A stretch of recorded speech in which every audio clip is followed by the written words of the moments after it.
আসসালামু আলাইকুম এভরিওয়ান, কেমন আছো তোমরা সবাই? আশা করি তোমরা সবাই খুব ভালো আছো।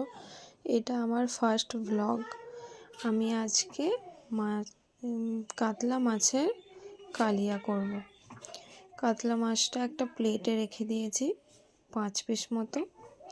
তাতে নুন দিয়ে দিলাম 1 চামচ, 1 চামচ হলুদ গুঁড়ো দিয়ে দিলাম, দিয়ে ভালোভাবে মশলাটা মাখিয়ে নিচ্ছি মাছের ওপর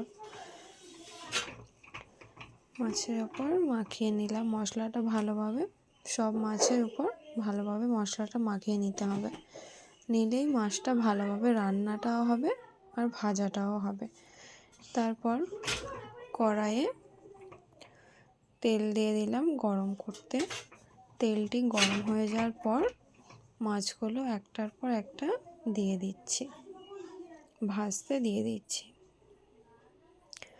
ভালোভাবে মাছগুলো ভাজা হয়ে গেছে, এরপর নামিয়ে নেব। আমাদের পেঁয়াজ কুচোনো আছে, টমেটো কুচোনো আছে আর শুকনো লঙ্কা কুচোনো আছে। কড়াইয়ে তেলটি গরম হয়ে যাওয়ার পর পেঁয়াজ কুচিগুলো দিয়ে দিলাম। পেঁয়াজ কুচিগুলো দিয়ে দেওয়ার পর পেঁয়াজগুলো নাড়াচাড়া করে দিলাম। হালকা ব্রাউন কালার চলে আসার পর টমেটো কুচিটা দিয়ে দিলাম। টমেটো কুচিটা দিয়ে দেওয়ার পর কিছুক্ষণ নাড়াচাড়া করে নিয়ে একটু জল দিয়ে দিলাম। আপনারা পরিমাণ মতো দিয়ে দেবেন। জল দেওয়ার পর মশলা দিচ্ছি। 1 চামচ নুন দিয়ে দিলাম, হলুদ গুঁড়ো দিয়ে দিলাম, শুকনো লঙ্কার গুঁড়ো দিয়ে দিলাম, ধনের গুঁড়ো দিয়ে দিলাম, শুকনো লঙ্কা 2টো দিয়ে দিলাম। দিয়ে ভালোভাবে মশলাটা কষিয়ে নিতে হবে। ভালোভাবে মশলাটা কষিয়ে নিচ্ছি। কষিয়ে নেওয়ার পর এবার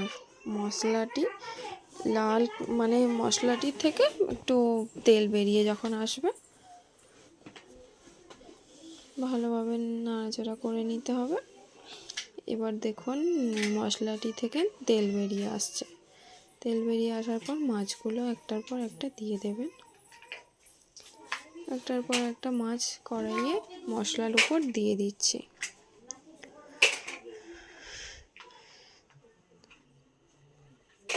মাছের রেসিপিটা কিন্তু আপনারা অবশ্যই ট্রাই করবেন। দিয়ে দেওয়ার পর একটু পরিমাণ মতো জল দিয়ে দেবেন। জল দিয়ে একটু হালকা নাড়াচাড়া করার পর ভালোভাবে নাড়াচাড়া করে দেবেন। ভালোভাবে নাড়াচাড়া করে নেওয়ার পর এবার মাছটি আপনারা চাপা দিয়ে গ্যাসের ফ্লেমটা হালকা পরিমাণ মতো লো করে দেবেন। দেওয়ার পর আমাদের কাতলা মাছের কালিয়া রেডি।